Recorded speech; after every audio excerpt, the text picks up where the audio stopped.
Hello दोस्तों, welcome back. EVS के 30 question लेकर हाजिर हूँ आपके आने वाले एग्ज़ाम में। ये आपका बहुत साथ देने वाले हैं, तो देर ना करते हुए चलिए शुरू करते हैं। पहला क्वेश्चन आपकी स्क्रीन पे है, इसको थोड़ा सा जूम कर लेते हैं। हाँ, अब है, हमारे शरीर में भोजन का पाचन किस अंग में मुख्य रूप से होता है? तो हमारे शरीर अगर ये पूछेगा या पाचन मुख्य रूप से किस भाग में होता है, तो ये छोटी आंत में होता है। कौन सा? Option C is right. लेकिन अगर ये पूछ दे कि हमारे शरीर में भोजन का पाचन किस अंग से शुरू हो जाता है, मुख्य रूप से ना कह के शुरू हो जाता है, तो वो मुंह हो जाएगा। मुंह से ही पाचन शुरू हो जाता है, लेकिन मुख्य रूप से पाचन छोटी आंत में होता है। प्रश्न नंबर 2, निम्नलिखित में से कौन सा विटामिन सूर्य के प्रकाश से प्राप्त होता है? Vitamin A, vitamin B, vitamin C या विटामिन डी? तो सही जवाब हो जाएगा विटामिन डी। देखिए, आप लोग धैर्यपूर्वक इस क्लास को देख लीजिए और वीडियो अच्छी लगे तो इसे लाइक करना बिल्कुल ना भूलें, और आपके कमेंट का मुझे इंतज़ार रहता है। वीडियो अच्छी लगे तो इसे लाइक और चैनल को सब्सक्राइब ज़रूर कर लें। आपकी सफलता हमारा लक्ष्य है। मैं खुद यूपी टेट 4 बार यूपी टेट और 3 बार सी टेट मैंने क्वालिफाई किया है, लेकिन बदकिस्मती ये है कि अभी सरकारी जॉब नहीं मिली। बिहार में मेरा बीपीएससी में हो गया था, लेकिन मैं चूँकि यूपी से हूँ तो फिर मुझे ठीक नहीं लगा, तो मैंने वो छोड़ दिया कुछ फैमिली इशू की वजह से। तो अगली तैयारी आप लोग करते रहिए मेरे साथ। हाँ, तो अगला प्रश्न है, निम्नलिखित में से कौन सा खाद्य पदार्थ प्रोटीन का अच्छा स्रोत है? ए चावल, बी दाल, सी चीनी, डी घी? तो सही जवाब है बी दाल। प्रोटीन का सबसे अच्छा स्रोत जो है दाल है।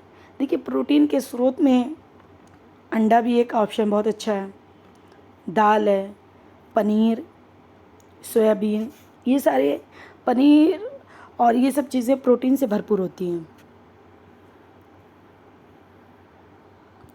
अब आप लोग ये सोचेंगे कि मैंने इतनी बार एग्ज़ाम क्यों दिया, तो शायद मुझे पहले तो ये था कि वो लाइफ टाइम वैलिड नहीं था।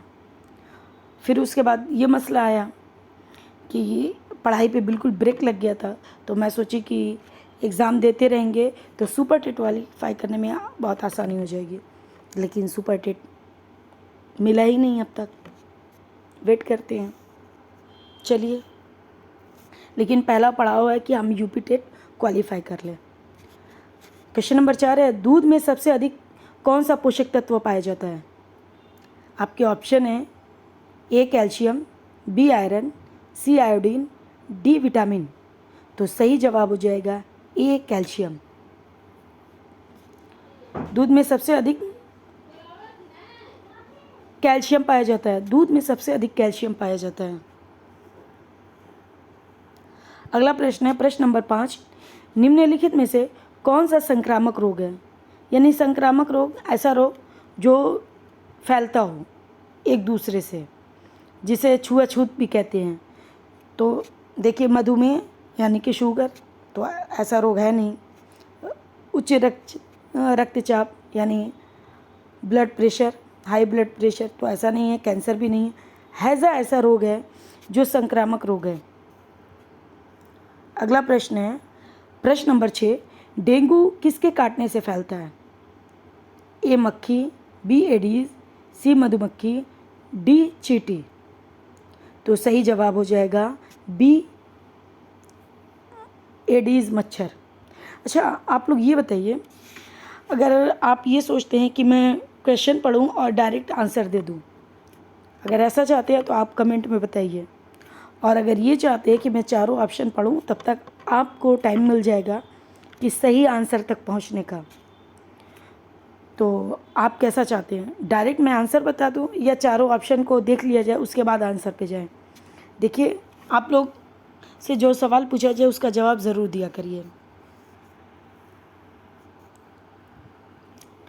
अगला प्रश्न है,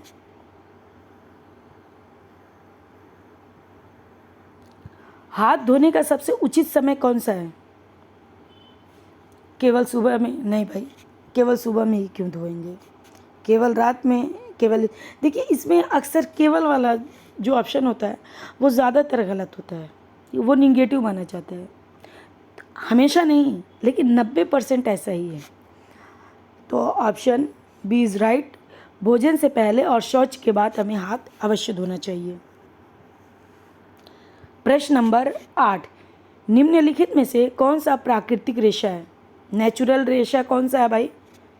ए नायलॉन, बी पॉलिस्टर, सी कपास, डी रेयान। तो जो प्राकृतिक रेशा है वो सी कपास है। ये नायलॉन, पॉलिस्टर, रेयान ये सारे कृत्रिम रेशे हैं, मानव द्वारा निर्मित किए जाते हैं, लेकिन कपास जो है ये नेचुरल है।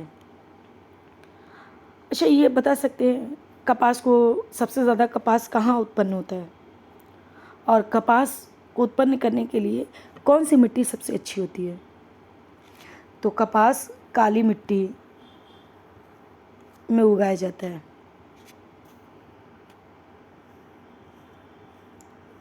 जिसे रेगुर भी कहते हैं। अगला प्रश्न है, रेशम का उत्पादन किस राज्य में अधिक प्रसिद्ध है? तो ए कर्नाटक सही जवाब है। अगला प्रश्न है, मधुमक्खी पालन को क्या कहा जाता है? मधुमक्खी पालन को क्या कहा जाता है? ए मत्स्य पालन, B apiculture, C sericulture, D horticulture. तो सही जवाब हो जाएगा एपी। देखिए मधुमक्खी से मिलता है शहद, है ना, और शहद ए पी, क्या ए जी पी, क्या पी, शहद।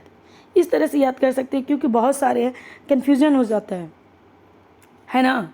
तो इस तरह से ए पी, ए क्या, पी, शहद, इस तरह से याद कर लीजिएगा। ये एक ट्रिक है, पसंद आए तो ठीक है। अगला प्रश्न है, मछली पालन को क्या कहा जाता है? A pisciculture, B apiculture, C sericulture या डी फ्लोरीकल्चर। तो इसका सही जवाब बताइए। इसमें देखिए पी सी, सी माने क्या होता है? समुद्र, और समुद्र में क्या होती है? मछलियाँ। तो पी सी, सी माने समुद्र, और समुद्र में होती है मछलियाँ। तो याद रखिए मछली पालन को क्या कहा जाता है? PC culture. कौन सा कल्चर? पीसी कल्चर कहा जाता है। अगला प्रश्न है, प्रश्न नंबर 12, वृक्षों से हमें क्या प्राप्त होता है? ए ऑक्सीजन, बी लकड़ी, सी फल एवं औषधियाँ, डी उपर्युक्त सभी। तो ऑक्सीजन भी मिलता है, लकड़ी भी मिलती है, फल और औषधि भी मिलती है, तो उपर्युक्त सभी। और ये देखिए रेशम कीट पालन जो होता है उसको क्या कहते हैं? उसको कहते हैं सेरीकल्चर। अच्छा, रेशम से क्या बनता है? धागा, धागे से मान लीजिए कि साड़ी बन गई, तो सेरी साड़ी, साड़ी, साड़ी साड़ी, तो साड़ी बन गई किससे? रेशम से। ये ट्रिक अच्छी लगे तो आप लोग ज़रूर कमेंट करें, और वीडियो अच्छी लगे तो इसे लाइक करना बिल्कुल ना भूलें। प्रश्न नंबर 13, निम्नलिखित में से कौन सा ईंधन अक्षय रिन्यूएबल है, यानी कि उसे बार बार प्राप्त किया जा सकता है? तो बायोगैस। कोयला एक बार इस्तेमाल ख़त्म, पेट्रोल ख़त्म, डीजल ख़त्म। अगला प्रश्न है, प्रश्न नंबर 14, ऊर्जा संरक्षण का सबसे अच्छा उपाय क्या है? यानी हम ऊर्जा को बचाना चाहते हैं तो उसका सबसे अच्छा उपाय क्या है?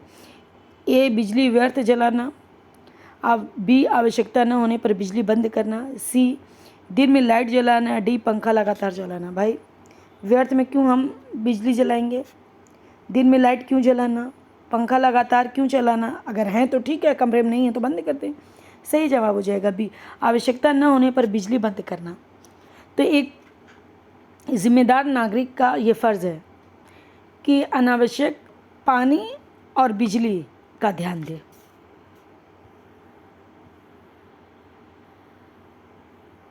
अगला प्रश्न है, पेड़ पौधों को बचाने के लिए क्या करना चाहिए? ए अधिक कटाई, बी वृक्षारोपण, सी जंगल जलाना, डी प्लास्टिक फैलाना। पेड़ पौधों को बचाने के लिए अधिक कटाई करेंगे, जंगल को जलाएंगे, प्लास्टिक फैलाएंगे। प्लास्टिक फैलाने से कहाँ जंगल बचेगा? तो बी वृक्षारोपण, यानी ज़्यादा से ज़्यादा पेड़ पौधे लगाना। प्रश्न नंबर 16, निम्नलिखित में से कौन सा वायु प्रदूषक है? ए धुआं, बी ऑक्सीजन, सी जलवाष्प, डी नाइट्रोजन। तो भैया ऑक्सीजन से तो वायु प्रदूषण होगा नहीं, जलवाष्प से, नाइट्रोजन से भी नहीं, बल्कि ए धुआं। अगला प्रश्न है, जल चक्र में पानी वाष्प बनकर कहाँ जाता है? जब जल चक्र की प्रक्रिया चलती है तो उसमें पानी, जो समुद्र से पानी भाप बनकर उड़ता है, वो कहाँ जाता है? वो यहाँ आसमानों में जाता है और यहाँ संघनित होकर फिर नीचे समुद्र में आ जाता है। तो ये सही जवाब हो जाएगा बी आकाश। अगला प्रश्न है, प्रश्न नंबर 18, वर्षा का जल मुख्यतः किससे बनता है? तो कैसे बनता है भाई? वर्षा जो बारिश होती है वो कहाँ से आती है? वो पानी उसमें कहाँ जाता है? वाष्पीकरण और संघनन से, हिमपात से, नदियों से, तालाब से। हिमपात से भी नहीं, नदियों से भी नहीं, तालाब से भी नहीं। मान लीजिए ये समुद्र का पानी है, तो यहाँ जब सूरज की किरण पड़ती है तो ये भाप बनकर पानी जो है हल्की हवा होकर पानी जो ऊपर उठता है और ये बादल बन जाता है। और जब ये ठंडा होता है तो संघनित होकर फिर बारिश होने लगती है, ठीक है ना। तो जब पानी भाप बनकर उड़ता है तो उसको वाष्पीकरण कहते हैं, और जब यहाँ से भाप जो है पानी बनकर गिरती है तो इसको संघनन कहते हैं। अगला प्रश्न है, प्रश्न नंबर 19, निम्नलिखित में से कौन सा पक्षी उड़ नहीं सकता? ए कबूतर, बी मोर, सी शुतुरमुर्ग, डी तोता। कबूतर तो उड़ता है, मोर भी उड़ता है, तोता भी उड़ता है। मोर बहुत लंबा नहीं उड़ता लेकिन उड़ता है, लेकिन शुतुरमुर्ग एक पक्षी है लेकिन बहुत भारी होने की वजह से ये नहीं उड़ पाता, है तो पक्षी। अगला प्रश्न है, चमगादड़ किस वर्ग का जीव है? चमगादड़ के बारे में पूछ रहा है। ये पक्षी है, बी स्तनधारी है, सी सरीसृप है, डी उभयचर है। तो भैया ये पक्षी तो नहीं है, सरीसृप भी नहीं है, उभयचर भी नहीं, बल्कि ये एक स्तनधारी है। प्रश्न नंबर 21, भारत का राष्ट्रीय पशु कौन सा है? राष्ट्रीय पशु तो सबको पता होगा, बाघ है। अब पूछ रहा भारत का राष्ट्रीय पक्षी कौन सा है? अरे भैया वही रंग बिरंगा सुंदर सा मोर। प्रश्न नंबर 23, भारत का राष्ट्रीय वृक्ष कौन सा है? बरगद। प्रश्न नंबर 24, भारत का राष्ट्रीय पुष्प कौन सा है? कमल। प्रश्न नंबर 25, ईवीएस में बच्चों को पढ़ाने का सबसे अच्छा तरीका क्या है? भैया ईवीएस अगर आप बच्चों को पढ़ा रहे हैं तो आपके पास सबसे बढ़िया तरीका कौन सा है? बच्चों को रटाएंगे, गतिविधि आधारित शिक्षण कराएंगे, केवल व्याख्यान करेंगे, केवल परीक्षा लेंगे? भैया सिर्फ रटाएंगे तो बच्चे क्या ही सीखेंगे। केवल व्याख्यान करेंगे, आप आए एकदम लेक्चर पे लेक्चर बच्चों को देते चले जाएं, क्या समझेंगे बच्चे? और सिर्फ परीक्षा ले, भैया ये भी सही, बल्कि उन्हें गतिविधि कराइए। गतिविधि आधारित शिक्षण यानी खेल के साथ सीखे, खेल खेल में सीखे। आप उनको जाइए, पर्यावरण के साथ जुड़िए, बाहर ले जाइए, उनको रियल में चीज़ों को दिखाइए और उसके बारे में बताइए, तब बच्चे ज़्यादा सीखेंगे। अगला प्रश्न है, ईवीएस का मुख्य उद्देश्य क्या है? अगर हम बच्चों को ईवीएस पढ़ा रहे हैं कि भैया ये पेड़ है, ये पौधे हैं, इनको बचाना है, इनको जलाना नहीं, मृदा प्रदूषण को बचाना है, वायु प्रदूषण कैसे कम करना है, वृक्षारोपण, तो ये सब चीज़ों का बच्चों को पढ़ाने का क्या मकसद है? ए केवल परीक्षा पास कराना, बी पर्यावरण के प्रति जागरूक बनाना, सी केवल किताब पढ़ाना, डी केवल गृह कार्य देना। बी पर्यावरण के प्रति जागरूक बनाना, कि हमारे लिए पर्यावरण कितना इम्पोर्टेंट है, कि अगर ये पर्यावरण के पेड़ पौधे ना हो तो हमें सांस लेने के लिए ऑक्सीजन नहीं मिलेगी। वो वक्त दूर नहीं है जब पेड़ पौधों को काट के पूरा शमशान बना दिया जाएगा, मैदान, और हमें गैस का सिलेंडर खरीद के ऑक्सीजन का सिलेंडर अपनी पीठ पे रखना पड़ेगा। आज हम पानी खरीद के पीते हैं, कल हम ऑक्सीजन खरीद के लेंगे। इसलिए जागरूक बनिए। अगला प्रश्न है प्रश्न नंबर 27। बच्चों में पर्यावरण के प्रति रुचि विकसित करने का सबसे अच्छा माध्यम क्या है? ए परियोजना कार्य, बी केवल रटना, सी केवल नोट्स लिखवाना, डी केवल परीक्षा। केवल केवल केवल गया, परियोजना कार्य देना। अगला प्रश्न है प्रश्न नंबर 28। ईवीएस शिक्षण में स्थानीय वातावरण का उपयोग क्यों किया जाता है? जब हम ईवीएस बच्चों को पढ़ाते हैं तो हम आसपास का जो वातावरण होता है उसी का उदाहरण, उसी का उपयोग क्यों बच्चों के अनुभव से जोड़ने के लिए। यही सही है, क्योंकि आसपास के वातावरण से बच्चा बखूबी वाकिफ़ है। अगर आपके यहाँ गन्ना हो रहा है तो आप उसको बताएं कि हमारे यहाँ ऐसी मिट्टी है जो गन्ने के उत्पादन में सहायक है। अगर आप कश्मीर में हैं, आपके यहाँ सेब पैदा हो रहा है, तो आप वहाँ का वातावरण उसको समझ। जो चीज़ बच्चा आंखों से देखा रहता है उसे बहुत जल्दी सीखता है। अगला प्रश्न नंबर 29। ईवीएस पढ़ाते समय शिक्षक की सबसे महत्वपूर्ण भूमिका क्या है? ए केवल व्याख्यान देना, बी मार्गदर्शन एवं सहायक बनना, सी केवल परीक्षा लेना, डी केवल पुस्तक पढ़ाना। केवल पुस्तक, केवल परीक्षा, केवल केवल केवल गया। ऑप्शन बी इज राइट, मार्गदर्शक एवं सहायक बनना। प्रश्न नंबर 30 और लास्ट प्रश्न है यूपी टेट सी टेट में ईवीएस के प्रश्न मुख्य रूप से किस प्रकार के होते हैं? केवल तथ्यात्मक, बी केवल रटने वाले, सी अवधारणात्मक एवं एनसीईआरटी आधारित, डी केवल गणितीय। तो सही जवाब हो जाएगा सी। ये थे हमारे 30 क्वेश्चन। वीडियो अच्छी लगी तो इसे लाइक और चैनल को सब्सक्राइब करना बिल्कुल ना भूलें। मिलते हैं अगली वीडियो में, तब तक के लिए अल्लाह।